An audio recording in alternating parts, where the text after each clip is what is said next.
तस्दीद के कायदे के मुताबिक तस्दीद जिस हर्फ के ऊपर आती है उस हर्फ को 2 मर्तबा पढ़ा जाता है, यानी हर्फ लाम को अपने से पहले आने वाले हर्फ यानी बे के साथ जोड़कर पढ़ा जाएगा।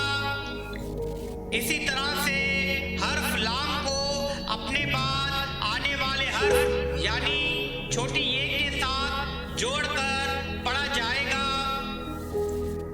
लेकिन याद रखें, जब हम इस लफ्ज को लिखते हैं तो हर्फ लाम को एक बार लिखते हैं और उसके ऊपर तस्दीद की इराब लगाते हैं।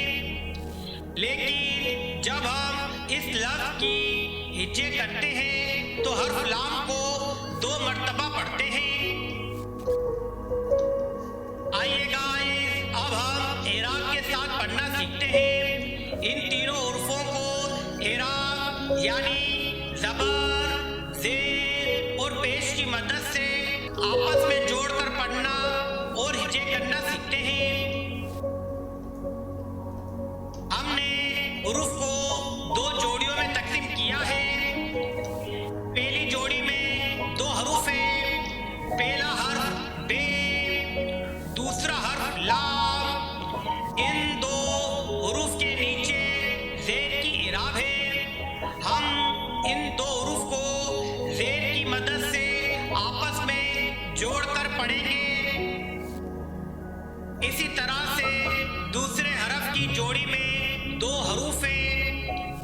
पहला हर्फ लाम, दूसरा हर्फ छोटी ये। इन 2 हुरूफ के नीचे ज़ेर की इराब है। हम इन 2 हुरूफ को ज़ेर की मदद से आपस में जोड़कर पढ़ेंगे।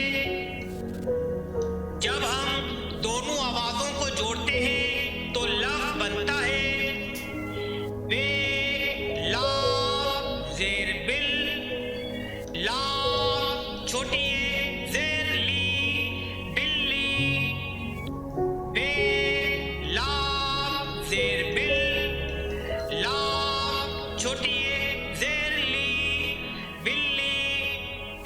गाइस, अगर आपको आज की ये वीडियो पसंद आई है तो इस वीडियो को लाइक करें, शेयर करें और इस चैनल को सब्सक्राइब करना ना भूलें। फिर मिलेंगे अगली वीडियो में। Thanks for watching.